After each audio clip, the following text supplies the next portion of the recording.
So today, my guest is Jill Knight. She's a former colleague of mine at the TV station, a very, very talented photographer, the mom of four beautiful young children, and an entrepreneur who is not yet in the 50 plus club, but I'm making an exception today because she's launching a company to help women of all ages figure out next steps. And that is something, Jill, that we talk about on Ageless all the time. So welcome to the program. I appreciate you being here. Let's start with your background. So I know you're originally from Canada and you moved to the Charlotte, North Carolina area at age 7. That's a big cultural transition. What was that like for you, and how do you think that helped define you? Yeah, sure. So as much as Canada just seems like the top hat, we know in recent times that it is an entirely different culture and different place. I think I can very distinctly remember being 7 years old, first day of school in second grade, not knowing the Pledge of Allegiance that day. And I think I was already a highly sensitive kiddo. And that move really just turned up the volume and the way that I experienced the world. And I would say that was probably a large step in the anxiety department and how I like process that in my life. Yeah, and I think, so many of us don't have any kind of experience outside the United States if we're born here until we're a little bit older, maybe teenage years or even college, depending on your family. And Yeah. so that situation for you probably helped you see things through a different lens when you met somebody who wasn't exactly like you. It did. And even my accent being slightly different, I feel like I very unfairly experienced just like the most vanilla, easy version of being picked on for being different. And in a way that made me feel some conviction to make things easier for others who like really had a huge, gap to fill, or like a huge, the distance and the culture and the one that they're in now. And I think it hugely, hugely shaped. I'm an outsider here, and having that perspective of looking in the room and seeing the people in it and reading the room and every person in it. Right. And being able to, yeah, to tap into that and maybe give somebody lending them an ear or some compassion when you feel like they're kind of also on the outside. Yes. So you started college in Rhode Island. You eventually ended up at Penn State. And I'm from Pennsylvania. So this was a story that resonated with me, but I also covered it from afar when I was a TV reporter in North Carolina. You were there when that major story happened. The famous coach, Jerry Sandusky, who was accused of sexual misconduct with boys. That was trial by fire, right? For a journalism student. I mean, how did that shape the way you saw the news, and you still went into it? So obviously you thought it was worth following. Yeah, I think, and to give it context for those who have not been or are not from Pennsylvania, it was the equivalent. I think Joe Paterno's involvement or not, or wherever that And lands. remind us who Joe Paterno Yeah, is for people who don't know the story. sure. So, and that's what Joe Paterno is the Roy Williams of Pennsylvania, but for football. And it was the same, like, man on a pedestal, head coach of the Penn State football program forever and ever. And there at the end, he was coaching games from the press box because he was just so old and feeble that that's what he needed to do. But he was the head coach. I'm going to be honest, I did not know who Jerry Sandusky was until that week. And Sarah Ganem was just a little bit in front of me, and she broke the story. And a friend of mine took the photographs for the Associated Press, like the first day that the story came out. And it was just an incredible, like, yes, thrown into the fire.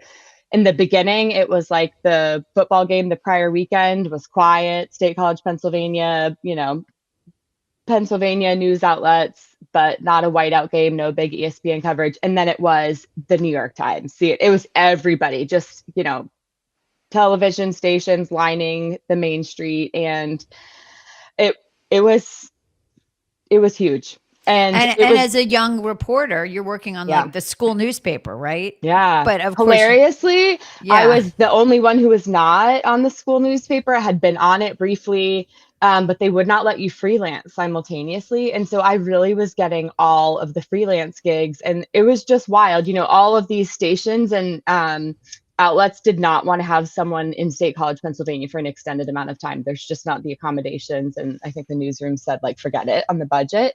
And so they were leaning on college students. It was also the very beginning of live tweeting, which feels very distant, but the riots that happened at Penn State are now a dime a dozen. But at the time, it was really the first time that a university was caught off guard by like the power of movement on social media. And they, famously, the Johnson and Johnson Tylenol scandal was handled by the PR scandal was handled by Penn State alumni, and that did not translate to Yeah. them handling the scandal, because they were just completely caught off guard by the power of movement on social media and what became in the riots and turning over news trucks. And yeah, it was really the beginning of the era of like live social media and the way that it moves people. What year was that? Remind me what year that That was. was 2012. Okay. Yeah. I mean, obviously, that was such a big deal across the entire country, but I think that you make a good point about that was the beginning. I mean, Mhm. I remember the beginning of covering trials, streaming For trials. you? And I had Yeah. always covered trials, but now all of a sudden we're streaming them. And that was a big deal. Judges were like, wait a minute, everything's going to be out there for the public to see. And I'm like, Right? yeah, everything. Um, I'm always piqued by what people put in their bio, because you send me a short bio and everybody sends a short bio, but they hit on some things obviously that are really important to them, Mm. because otherwise, you wouldn't put them in there. And one of the things that you pointed out was that it was a pivotal moment for you when your best friend died of Mhm. ovarian cancer. And I, Yeah. I do know who that is, and I remember that. Talk a little bit about, if you're comfortable, how Sure. that changed you. Yeah, absolutely. So I know we were speaking briefly before recording about your mom and that loss. And I think something that I, for a long time, rejected as an authentic part of my journey and growth and all things is grief. And my best friend at 26 years old was diagnosed with and ultimately passed from ovarian cancer. And then, truly, the day that she passed away, I was in the photo studio at the News and Observer hugging a friend, Corey Lowenstein, who was weeks later diagnosed with blood cancer. And so grief has just continued to appear as a very raw and real piece of my transformation and reinvention. And it is, it took a while for me to accept that it could be something that I could take lessons from and harness and make better of. It's a, obviously, so well, extremely painful place to have been, but it's also an incredible amount of wisdom and refinement in terms of what it means to live and be given another day. And so I think at 26, I just had incredible clarity on what mattered and what did not. And I, I joke, I documented something really, really intense last week. It was an honor walk for a 10-month-old who was becoming an organ donor. And it was the family sending her off to the operating room. And it was so heavy. And I was thinking, like, okay, like, I got it. Whoever, whatever we believe in and is upstairs, I hear you. I'm like rock solid on what is clear. And I just keep getting the reminders. They keep falling in front of me, and I keep having people put in my space and on my path who have also experienced grief and know what it means to have the gift of another day and know how meaningful time is. And so from such a very, very young age, I had that perspective and deep conviction. Yeah, I mean, I think also as mothers, when we meet somebody who's lost a child, it resonates with us in a different way.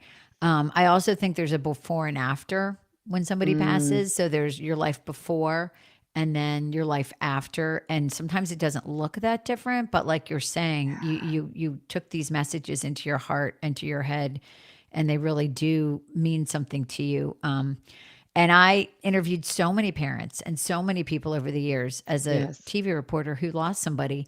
And I did think I was compassionate and kind and was able to really understand as much as I could their grief, but I don't think I really got it until I experienced losing my mother. So I think that yeah, Yeah. it's a touchstone, right? It's something in your life that you can continue to circle back to, and it gives you sadness, but it also gives you some strength in knowing that okay, I can help other people and handle it in a different way moving forward. So fast forward, you have an organization called the Luminary League that you're Hmm. launching. And I love how you described it to help women find confidence and authentic connection through their own stories. Now, what's so interesting is you and I ran into each other the other day. Hadn't seen you in a Hmm. long time. I see you all the time on Facebook, but I hadn't seen you in person. Yeah. And we were talking about a story I was working on for one of my presentations, and you really gave me some great advice in like 5 minutes of spitballing. So, talk to me about what is the Luminary Sure. League and what you're trying to do with it. Yeah. I love this connection to your audience. And I was saying to you before we started recording that, and like, thank you for giving me the space to speak to women who are older. I truly have gotten to where I am, and we all have, by following in the footsteps of women in front of me. I truly have had uniquely that experience. I think newsrooms experienced this chunk of, we cut the bottom off, and there, in some newsrooms, there's a large gap between what felt like myself and then colleagues who were 10, 15 years older than me. And I watched them all have young families, and I watched them all navigate that. And I learned so much. And I joke, like, I am so impressed by everyone who mothered before grocery delivery was in existence. I do not know how you guys did that. And I'm so grateful for the women in front of me who have raised children with social media in the purview, because that is, wow, like that first run at, we're raising young people with developing brains and they're putting it on social media. Like, I'm grateful for everything I can learn from those who came in front of me. But yeah, so we ran into each other. And I mean, storytelling is obviously at the core of everything I have done, whether it was telling stories through photographs and videos, or wedding days and photographing weddings, which is what I did between news and now moving into the Luminary League. And ultimately, it has come down to, I've been given this privilege of being put in these spaces of being the nervous system closest to people on some of the most important days of their lives. And sometimes that's their wedding day, which I know a lot will reference as the best day of their lives, and we'll let them think that until Until they have many more better days. right. Or I love when, they're exchanging vows and they're like, we've been through so much. It's like, No, not really. You really haven't. you Not really yet. haven't seen Most of it the yet. time, you really haven't. Yeah.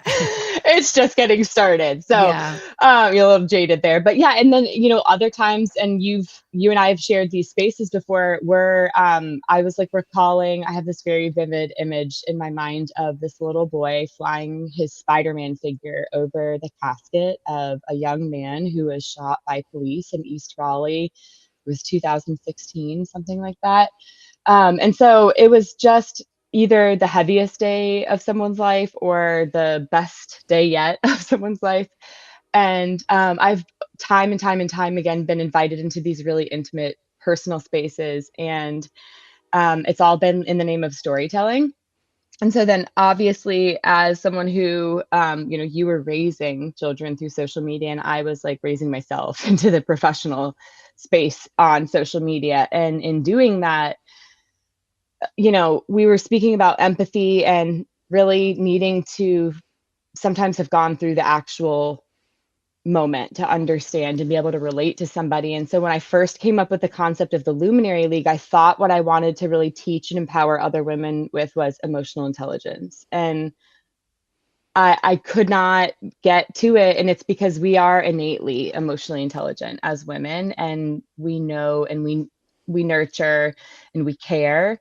And that's going to be our advantage as we move into the era of AI and what jobs do and don't replace us. No computer will ever be able to have the empathy and life experiences that we carry, and morph that into nurturing and caring. And so it really was, okay, having grown up through social media and professionally walking through that, what is it that gives women the ability to, on these important days or in these reinventions or pivots in their stories, what is that? How do we reclaim our own power and tell our own story? And it comes down to personal brand. And I had to laugh because my mom was telling a friend about the Luminary League, and her friend's like, what is a personal brand?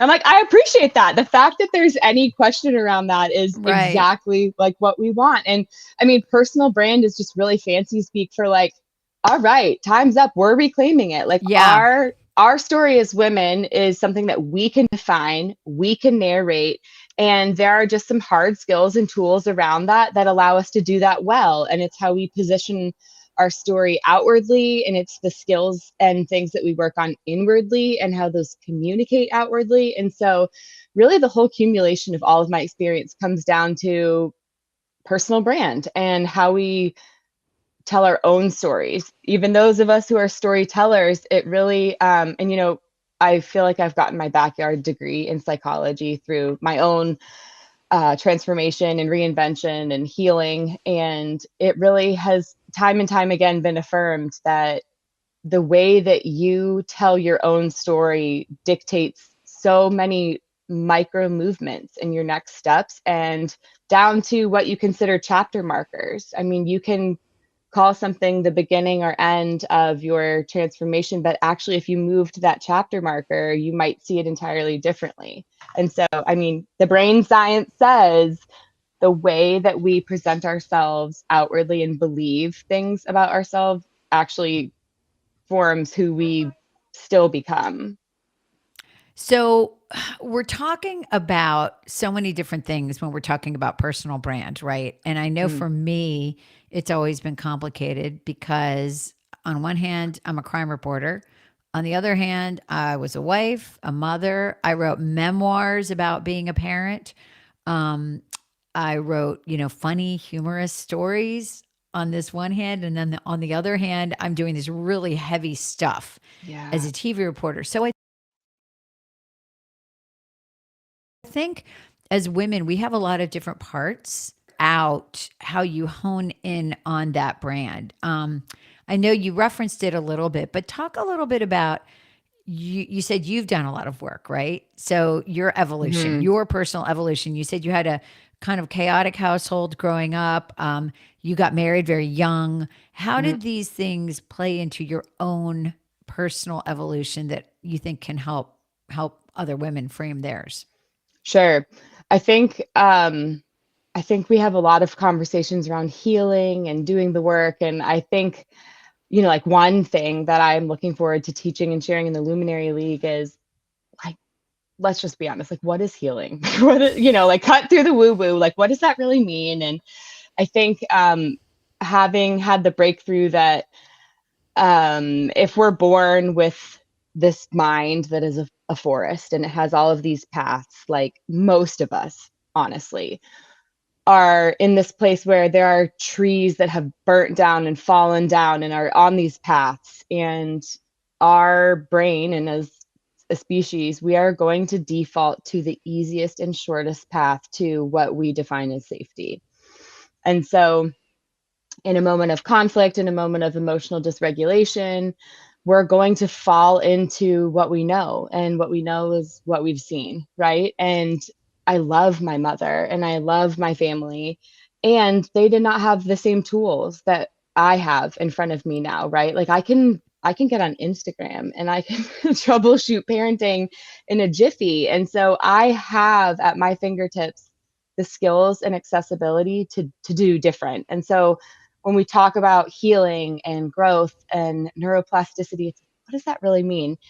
And it means looking at those paths that most of us have, clinically defined as trauma. And trauma doesn't have to be like the traumas that you and I have been familiar with from working in news. Trauma clinically means any event that records some sort of mark on your life and on your history. And so trauma could be the shared experience of the entire world experiencing COVID. And so each time that we have those traumatic experience, it's like a tree falling on those paths. And so if we want to start taking the paths that are not our default and are the ones that feel better, are calmer, are more intelligent, more wise mind, we have to do the work of going to those trees and starting to get them off the path. And so, you know, this it's such a deep dive for, anyone who hasn't been there in the world of secure attachment. We all have these different attachment styles, and largely most of the world is walking around as anxious. And so those people would be fine to be seeking affirmation, most places they go. And familiar more to you and I used to identify probably as anxious, would be like avoidance. And so that's like moving so quickly through life, just like numbing and staying busy. And it's like, well, if I don't go too far into it, it'll just stay back there. And then I'm happy for the people. It's more rare, but securely attached. And so that's formed when we're very, very, very young, and it shapes how we see our entire world. And so, as someone who previously leaned in the direction of anxious attachment, it meant that I was just like an anxious, nervous wreck walking the earth looking for affirmation and to be told that I was good enough in every space that I went. And so, in an effort to stop doing that and relying on outside external people and things to make me feel good enough, I had to go down each of those paths and I had to get those trees off the path and practice when I was not in an anxious moment and like downstairs at the TV station and upset and emotional. I had to practice those skills when I was not running down the path to safety and get those trees off so that when it came time to be able to make a different decision about something feels really hard, instead of seeking affirmation somewhere, I'm going to sit with it and I am going to learn how to process it, and I'm going to use that skill set to clear that path, and then that's going to be more available to me in a hard and difficult moment. And so I do like to share what I mean when I say the work. I think it's I love Brene Brown, and I think she also does a good job of sharing about Yeah. what that means. It's I don't know if you have that experience of talking about the work and it feeling woo woo, or do you feel Oh, absolutely. All the time. I mean, I interview a lot of coaches for this show. And I mean, there's nothing wrong with that. Um, I think we all have wisdom to share. And I yeah, just am not choosing to do it in that way. But I right, have featured people who do it, and I speak about ageless. So I use some of the things that I've learned from them. Yeah, I just think it's very individual, right? It's different for yeah, everyone. And for sure. I'm a very self-aware person, and you just Yes. described me to a T with the anxiety, because I was, raising Yeah. kids and in a very intense career, and I was on the treadmill and I was underwater and I didn't have time to think.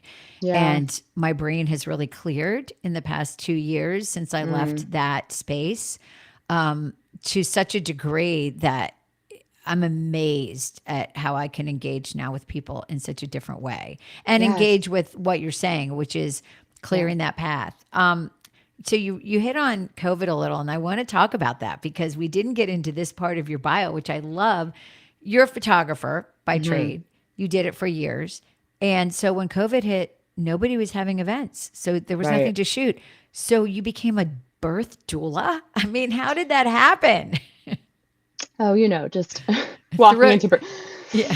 I mean, honestly, also in the name of secure attachment, anxious avoidant, there are those of us who or who seek these really higher level experiences and Yeah. just like the ultimate thrill. And so, like, I mean, I can report there's nothing more like privileged and thrilling than supporting somebody through becoming a mother. But honestly, it was we were not having events, and I had just had my second baby, my COVID baby, and it was fresh on my mind. And you had to be a doula and be certified to be able to be in the hospital at that time to photograph births. And so I went for it and I got my doula certification, and it has been an incredible gift to just a little thing that I have on the side, another widening of the scope of the human experience and experiencing, the best or worst day of lives with people.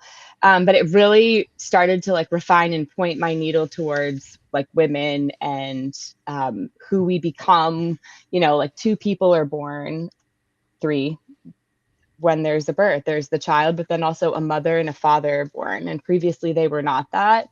And My favorite way to think about it, and something I was taught in my doula training, was who will mother the mother. And so, like, everyone worries about the baby, and there's a lot of focus on the baby, but like, who will mother the mother? And it was a thought that I had last week at the honor walk, at the local hospital. Everyone was worrying about, of course, the family and the child who was going into surgery to become an organ donor. But it's like, then there was this woman who was just holding the weight of the entire world. She had two older siblings there, a 5 and I think 8-year old. And she was mothering through sending her youngest into the operating room to become an organ donor. And she was still having to mother. And it's like, Yeah. who's taking care of Who's her, taking care of her? My Yes. daughter is going into labor and delivery, and I asked her what her favorite part of it was and why she wanted to do it, because she's done some clinical rotations.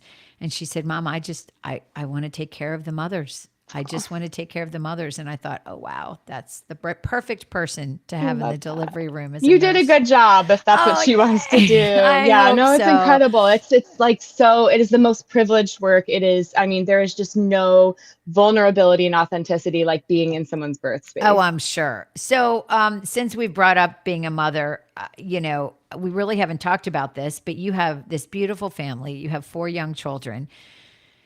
It's a lot of work. And like you said, you have your groceries delivered. So that's Yes. great. You got that off the list. Yeah, we didn't have that. But how do you figure out, where do I put my time and energy when you have 4 kids and you also want to build a career as a woman? That's a lot. Yeah, it is. And I think that's, again, where grief has been this, like, sometimes inconvenient reality that has refined like what really matters, and what, I think at times grief and the lessons that it's taught me about what's important, yes to career growth, and yes to doing meaningful things to ourselves, for ourselves, and it's nothing that we take with us. And I think, I could have had probably a more rapid career growth in these years, but I don't think anybody gets to the end of their life and says, I wish I spent less time with my kids. Like, No. Mm-mm. like, there's no, and it's like really the bravest thing that we can do for people in this modern age is like show up in person. And the gift that we all could give that is most valuable is our time. And it's the most limited. And, I like, every year my mom asks me what I want for my birthday or for Christmas. And it's like, I just want your time. Like, I just want Yeah. you to be here, and I just want you to be with me. And we don't have to, we can just drink coffee in the yard with the chickens and the bunnies. I just want you here. And it's a huge ask because our time is limited, and because we move so fast. And like you've said, slowing down in the last 2 years, like, you really experience life so differently when you give yourself the permission to slow down enough to feel all of the parts of life, and not just, like you're saying, like, run Rushing through through it. them. Yes, yes. I used to have a calendar, again, way back in the day. I had a wall calendar and I had different colored Sharpie pens for each different member of the family. So I had everybody's, sports, dance, whatever, clubs, school, work. I had it all in different colors. So you could look at uh, each day, and I had to write really small to get it all in. Fit it And all just in. looking at that calendar like stressed me out, beyond belief. And so I heard a quote this week from another person I interviewed, and I love this. She said, after 50 is a point where ambition softens. And I love that, because I think that we look at ambition as such a positive thing. And especially in this world of, you go girl, you got this, I don't No, want to. baby, you don't, and that's No, okay. sometimes you don't. And I also don't want to be yelled at. I don't want to be told you can do this, you have to do this. So Yeah. I think there's something about a softer level of ambition that really is a place that we can find the sweet spot. We can I find the love thing that. that gives us the most joy and hopefully helps other people. I cannot end this interview without talking about your photography. So my sister-in-law, who's also my dear friend, is a photographer. Her name is Jennifer Robertson. She's here in Raleigh. Oh, And awesome. she and I have talked about this, because I really believe her talent is not the lighting, the editing, telling people what to wear, but it's how she makes her subjects feel, Mhm. because that transcends into the beauty coming out. And I feel like that when I see your pictures, I see your photographs online, and they're so beautiful. But not from a textbook standpoint, from the point of I'm feeling what that person in the picture is portraying. So how do you do that as a photographer? Mm. Thank you. That is, I mean, that's the highest compliment. And so is the privilege of being able to like walk beside people and photograph them. And which is really like you're saying, when you're doing it meaningfully, is really like photographing the soul of a person. And um, how do you do that? I do think that's where having this anxious childhood, which I really later channeled into being able to identify as just being a highly sensitive person and experiencing the world at such an incredibly high and detailed volume. I think, yes, you're so right. It has everything to do with how you show up for people and how you make them feel.